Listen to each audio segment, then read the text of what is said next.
운이 좋으면 계약하고, 그 정말 운으로만 갈 수는 없는 거고 정말 실력으로 가야 되는 부분이잖아요. 그러기 위해서는 이 GTA 과정은 상당히 중요합니다. 네, 안녕하세요. 사업용 부동산을 전문적으로 중개하고 있는 체크 교환원입니다. 반갑습니다. 중국 가전 GTA 이제 세 번째 교육을 시작하겠습니다.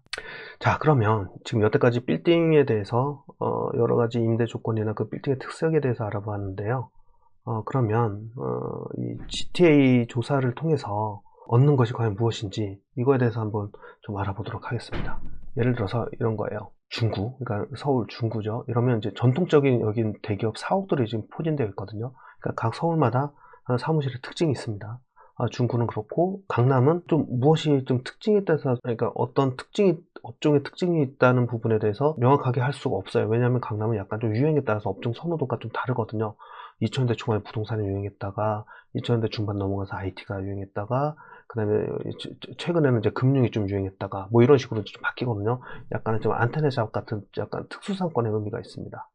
그리고 또 판교는 뭐 전통적으로 IT를 위해서 뭐 성지로 인식이 되어 있고요. 오죽하면 약간 예를 들어서 강남이나 중구에서 이 IT 업종 의 인력을 수급하기가 너무 어렵기 때문에 일정 부분의 약간 계열사죠. 약간 그래서 사무실로 IT 쪽으로 그냥 그쪽으로 계열사를 하나 만들어서 그쪽에 가서 업무를 진행하는 경우도 많이 있습니다. 그렇기 때문에 이제 IT 관련된 인원은 거의 좀 판교 쪽에 많이 모여 있다고 보시면 되고요. 여의도는 뭐 잘 아시다시피 금융업 쪽에 대해 특화된 상권이고요. 그다음에 구로 디지털이나 성수 같은 경우는 지산센터로 내부의 생산 시설을 설치가 지금 가능합니다. 그렇죠. 구로 디지털 성수는 그러니까 아예 좀 뭐랄까 좀 오염도가 있는 그런 거는 아니더라도 일반적으로 사무실과 공장, 그러니까 옛날 공장이 좀 보기 안 좋아서 그걸 지산센터 이전에 아파트용 공장이라고 했죠. 표현 방식이 좀 달라졌는데 어쨌든 그런 식으로 좀 깔끔하게 좀 도시화, 현대화하기 위해서 그렇게 만들었고, 최근에는 이 지산센터가 또 위치도 어차피 구로나 성수가 위치가 좋기 때문에 단순하게 이 사무실의 공간을 넘어서서 명동이나 아니면 가로수길처럼 어떤 이거 소비의 거리로 약간 좀 가치 개발이 되는 경우도 있습니다. 특히 성수 같은 경우는요. 그리고 예를 들어서 뭐 명동이나 홍대, 가로수길, 세로수길 뭐 이런 데는 젊음과 소비 뭐 거리 등으로 뭐 이런 식으로 이제 서울을 구분합니다. 자, 보시면 중구, 강남 있고, 뭐 판교 있고, 그다음에 뭐 여의도 있고, 구로, 성수 있고, 그다음에 거기에 따라서 명동이나 홍대나 이런 젊음과 소비를 하는 이 거리들이 있고요. 자, 위 상권 분석을 통해서 그러니까 하나의 건물도 명동과 강남과 중구, 뭐 그러니까 가평 뭐 이런 식으로 구분을 할 수가 있어요. 근데 이게 솔직히 말이 안 되지만 어떻게 보면 또 말도 돼요. 그러니까 예를 들어서 하나의 건물이 있다고 생각해보세요. 저희가 지금 KTNG 건물이 있는데 여기가 1층에 편의점이 있거든요. 굳이 이제 말이 안 될 수도 있겠지만, 그러니까 예를 들어서 이 1층에는 편의점이 있고 식당이나 뭐 은행도 있으면 이거는 뭐 명동이다. 예를 들어서 서울로 그냥 상권을 구분한다면 명동이고, 그래서 특히 고층부나 아니면 연층을 쓰거나 이러면 약간 고층부로 올라가요. 임대료가 뭐 그렇게 차이가 안 나는 경우도 있지만 좀 나는 경우는 조금 나거든요. 이럴 경우는 좀 오래 있거나 좋은 업체들이 좀 들어와 있어요. 그런 거를 예를 들어서 뭐 중구로 해석을 하고, 그 다음에 뭐 저층부나 아니면 분할된 거나 이런 거는 끊임없이 도전하는 스타트업들이 좀 많이 들어와서 일부를 조그맣게 사용하거나 분할해서 사용하거나 아니면 또 1, 2년 만에 퇴실하는 경우도 있잖아요. 유행에 따라서. 뭐 이런 경우는 강남 뭐 이렇게 표현하고, 그리고 뭐 예를 들어서 빌딩 옥상이 만약에 개방되어 있다면 뭐 약간 휘황해서 가평 뭐 이런 식으로, 그러니까 그 빌딩 자체에서도 서울과 중구와 뭐 판교와 뭐 명동 이런 거를 구분할 수 있어요. 근데 제가 이거 인위적으로 약간 말이 안 되겠지만 이걸 구분한 이유가 위에 그 중구, 판교, 강남 뭐 이렇게 성수 이 상권을 이해를 하면, 이 상권의 자체에 대해서 어떤 역할을 하는지 이해를 하면 생전 처음 가보는 도시, 뭐 충주로 가든 제주도로 가든 강원도로 가더라도 그 도시에 포진되어 있는 이 건물을 보고 이 건물 자체의 상권을 이해할 수 있어요. 그러니까 예를 들어서 이런 거죠. 도로가 있다면은 뭐 휴게소가 있을 거고, 그 다음에 구청이 있다면 우체국이 있을 거고, 우체국이 있다면 뭐 어떤 뭐 커피숍이나 이런 상권이 발달됐을 거고, 예를 들어서 호텔이, 관광 호텔이 발달됐으면 그 주변으로 그에 걸맞는 상권이 형성됐을 거고, 이런 식으로 예측 가능하듯이 그러니까 GTA를 하면서 이 상권에 대해서 이런 식으로 그냥 의무적으로라도 아니면은 일부러라도 이런 식으로 좀 이해하려고 노력하다 보면 한 몇 달 하다 보면 전혀 다른 식으로 좀 빌딩을 접근할 수 있는 눈이 보일 겁니다. 자, GTA 조사를 무엇을 하기 위함인가? 각 빌딩마다 장단점을 분석하여 가장 적합한 임차사를 유치하기 위함이다. 자, 각 빌딩마다 아까 위에 그러면 이게 다 특징이 있는 거죠. 어떤 거는 명동이 없을 수도 있고 어떤 옥상이 개발하는데 가평이 없을 수도 있어요. 분석하여 가장 적합한 임차사를 유치하기 위함이다. 자, 특정 업종 뭐 거부, 그럴 수도 있죠. 뭐 다단계나 보험, 빌딩은 임대로 집을 가능성 가능 업체인가 하면서 재무제표를 검토할 수도 있는 거고요. 그다음에 상주인원 문의, 이거 말씀드렸듯이, 그러니까 오히려 적으면 엘리베이터 사용하는 빈도나 화장실 사용하는 빈도, 그 다음에 어떤 뭐 소음 문제, 흡연 문제도 있을 수 있죠. 이런 부분에 대해서 건물 측은 봐요. 이런 부분에 대해서. 그리고 내부 방문자가 많은가. 이건 아까 말씀드린 엘리베이터 사용이나 화장실 사용 관련돼서입니다. 그리고 임대료 인상률. 유망한 업체들인가. 한마디로 비리비리한 업체가 만약에 좀 들어왔다. 그러면 임대료 인상하기도 쉽지 않잖아요. 근데 계속 발전하거나 유망한 업체다. 그럼 임대료 5%, 10%도 꾸준히 인상해주면서 계속 있으려고 하거든요. 그렇기 때문에 각 빌딩마다 장단점 부서가 가장 적합한 임차인을 유치하기 위함이죠. 반대로 임대인도 이런 조건들을 본다는 거예요. 네, 두 번째는 이거예요. 이제 각 임차사마다, 그러니까 무엇을 조사하기 위함인가 해서 두 번째입니다. 각 임차사마다 입주 시 중요사항을 파악하여 가장 적합한 빌딩을 소개하기 위함이다. 이거 어떻게 보면 바뀐 내용인데, 어떻게 보면 서로가 이게 또 중요한 내용이죠. 임차사, 빌딩은 이 내용이 중요하고, 임차사는 이 내용이 중요합니다. 근데 서로가 반대로 이거를, 빌딩은 이거를 갖춰야 되는 거고, 임차사는 이 내용을 갖춰야 되는 거죠. 이번으로 다시 돌아서 전면 자주시 주차 가능한가? 전면 주차하면 좋죠. 뭐 임차 오너가 이런 걸 중요시 생각하는 그런 업종이나 뭐 있습니다. 사람이 그 24시간 근무 가능한가? 뭐 IT 업종, 뭐 세무, 뭐 건축설계 관련 업종. 로비가 넓다. 뭐 고객 방문이 많은 임차사들 선호, 아니면 또 투자 유치를 해야 될 경우는 로비서부터 좋으면 좋기 때문에 자신의 사무실 인포뿐만이 아니라 애당초 1층에 들어오는 로비조차도 넓은 걸 선호하는 경우가 있습니다. 화장실 편의성, 특히 이제 여성 근무 인원이 많을수록 임차사는 이런 걸 검토를 합니다. 그 다음에 커터널 구조, 이거는 이제 커터널 구조라는 게 어떤 거냐면 그 사무실 안에 기둥을 세우잖아요. 근데 이거는 오히려 외벽에 기둥을 하고 내부에는 기둥이 없습니다. 그러면 이제 다 막혀 있어요. 창문이 없어요. 그럼 이게 이상할 것 같잖아요. 근데 이게 병원에서는 좀 창문 없는 거를 선호하기 때문에 병원에서 좀 선호합니다. 이런 건물들을. 자, 그리고 또 유료차, 이거는 또 손님이 자주 찾는데 유료차가 너무 중요하죠. 그래서 영업직 관련 임차사들이 이렇게 선호합니다. 자, 이렇기 때문에 결론은 이게 뭐냐? 그럼 결론 GTA 뭐냐?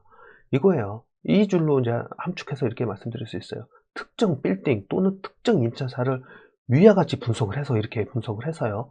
각 빌딩, 그러니까 GTA는 예를 한 30개면 30개, 50개면 50개 이런 빌딩이다 이렇게 분석을 해서 해당 빌딩에 적합한지 여부를 판단할 수 있다면 임대차 업무는 그냥 마스터한 거 끝난 거예요. 즉, 예를 들어서 뭐 가나 빌딩에 뭐 100평을 사용하고 있는데 그쪽 대표는 뭐 지구공에 좋은 차예요. 근데 그 차를 맨날 옆에 빌딩이나 유료차를 대고 있어요. 그런데 여기는 또 화장실은 되게 커요. 근데 거기는 직원의 상주 인원도 7, 8명 밖에 안 돼요. 근데 반대로 저쪽에 있는 거는 자기는 차는, 그러니까 예를 들어서 그 옆에 나나 빌딩에 있는 그 사무실은 근무 인원이 한 30명 가까이 돼요. 근데 100평 사는데 좀 좁아요. 근데 이쪽은 대형차가 없어요. 근데 임대료는 비슷해요. 자, 그러면 이게 만약에 이해가 됐다면 가나 빌딩에 있는 그 임차사한테 당신은 상주 인원도 없는데 화장실은 넓지 않냐? 여기는 또 근데 상주 인원 30인데 화장실 좁아요. 그럼 당신은 넓지 않냐? 그러면은 당신은 화장실도 필요 없고 이 지공차를 옆에 댈 필요 없이 그 옆 빌딩을 이쪽으로 이사를 해라. 그럼 이 빌딩은 자유주차를 될 수 있다. 화장실이 넓지 않고 좁지만은 뭐 많은 인원은 아니기 때문에 불편하지 않지 않냐. 이러면서 이 입주를 권유할 수 있고, 반대로 이 임차인한테는 뭐 30명씩 있으면서 이렇게 좁은 화장실에 뭐 그다음에 큰 차도 없었는데 이렇게 자주주차 될 필요 뭐가 있냐. 차라리 저 앞에 가면 자유주차나 기계주차지만 화장실 되게 넓고 편하게 사용할 수 있는 그런 공간이 있다. 이렇게 바꿔서 그러니까 제한을 할 수 있을 이 정도 수준이 된다면 임대차 업무, 상업용에서 임대차 업무는 이제 끝났다. 뭐 이렇게 해석할 수도 있어요. 자, 그러면 이렇게 해서 요거를 볼게요. 앞장. 그러면 좀 이해가 갈 거예요. 보세요. 이거를 단순하게 건물만 조사하는 게 아니라 빌딩 컨디션에 따라 3개의 커피숍이 있어요. 와, 이게 상권이 가능할까? 이런 식으로 좀 이제 조사도 할 수 있고요. 물론 이제 리테일로 이렇게 갈 수도 있겠지만 개인적으로 비교하기엔 리테일은 거의 매매하고 비슷하게 상당히 어려운 분야입니다. 창업 컨설팅 한다는 이 부분들 상당히 상업용보다 훨씬 더 좀 깊이 들어가기 때문에 상권 분석이라는 그 부분에 대해서 그렇기 때문에 좀 만만치 않습니다. 어쨌든 근데 뭐 이렇게 분석할 수도 있고, 반대로 글라스타워는 뭐 이게 가장 대표적인 건물이다. 아까 뭐라고 했어요? 대기업들 사업이 어디 있다 그러죠? 중구에 있다 그러죠? 그럼 여기서 이거를 이 지역을 그냥 굳이 이렇게 해갖고 이 지역을 종로라고 해석할 수도 있고, 테라는 메인 대표는 리모델 노후로 양극화. 그러니까 여기는 뭐 강남이라고 표현할 수도 있는 거고, 그다음에 신축 뭐 노후 건물 양극화나 태어나는 A급 의외로 공실이 꽤 있음. 여의도가 지금도 공실이 지금 공실이 그렇게 많지 않은데요. 어쨌든 뭐 이런 식으로 이제 해석을 할 수도 있죠. 뭐 예를 들어서 이쪽에 금융 관련된 회사들이 많이 빌딩이 포진돼 있음. 그러면 여기는 여의도. 그다음에 뭐 용산 판교 이쪽에는 IT 업종이나 최근에 뜨고 있는 용산 지구 부분에 대해서 화장품 업체나 이런 쪽에 좀 그 엔터테인먼트도 많이 가 있죠. 뭐 이런 식으로 특정 구역이 몰렸으면 그 용산이나 판교라고 비교할 수도 있고요. 그다음에 이면 이쪽에는 뭐 식당도 있을 거고, 그 다음에 커피숍도 있을 거고, 술집도 있잖아요. 뭐 이런 거는 합정, 상수, 홍대라고 볼 수도 있고요. 그 다음에 뭐 이쪽 지역은 뭐 노후가 많고 주거, 그러니까 서초가 강남하고 붙어 있지만은 그 오피스 상권이 작아요. 뒤에 대부분 좀 주거나 리테일 상권이 많거든요. 오히려. 그러면 뭐 여기를 뭐 서초 상권이랑 비교할 수도 있고, 약간 이쪽에 나가는 모터스 있는 이쪽은 서초에서 빠져나오는 약간 양재 상권이라고. 그러니까 이건 임의대로 그냥 붙이는 겁니다. 이렇게 뭐 이런 식으로 해석할 수도 있고, 그 다음에 뭐 이쪽 지역은 뭐 상가주택 일찍 건물에 공실이 많음, 유도 인구가 진짜 없고 유령도시 같은. 그러니까 여기는 진짜 말 그대로 거주를 위한 곳이기 때문에 사람이 뭐 다니진 않으니까요.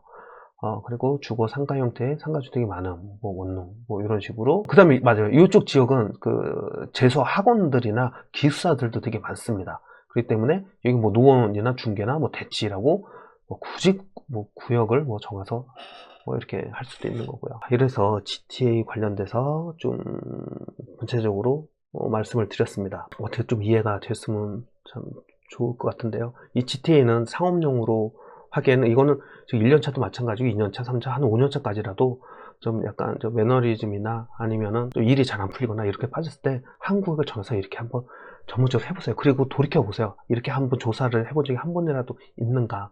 그러면서 수수료 이게 몇천 몇억짜리를 이렇게 권해준 적이 있는가. 이 아무것도 모르는 상태에서 상권도 보석 제대로 안 한 상태에서 정말 단순하게 빌딩에 소개를 하고 운이 좋으면 계약하고 그 정말 운으로만 갈 수는 없는 거고 정말 실력으로 가야 되는 부분이잖아요. 그러기 위해서는 이 GTA 과정은 상당히 중요합니다. 그러니까 1, 2, 3차를 다시 한번 전체적으로 차근차근 한번 보시기 바라겠습니다. 그러면 다음 차지에서는 중급 이제 롤플레이죠. 빌딩을 이제 분석을 했잖아요. 뭐 소장님도 만나보고 아니면 임차사도 만나보고 그다음에 빌딩도 조사했잖아요. 그러면 이제 이들과 만나서 무슨 얘기를 할지를 이 다음 중급 시간에서 롤플레이라고 하는데 뭐 그거를 한번 만들어 보겠습니다. 같이. 그건 다음 시간에 한번 뵙도록 하겠습니다. 자, 그러면 이상으로 GTA 뭐 세 번째 교육 마치겠습니다. 감사합니다.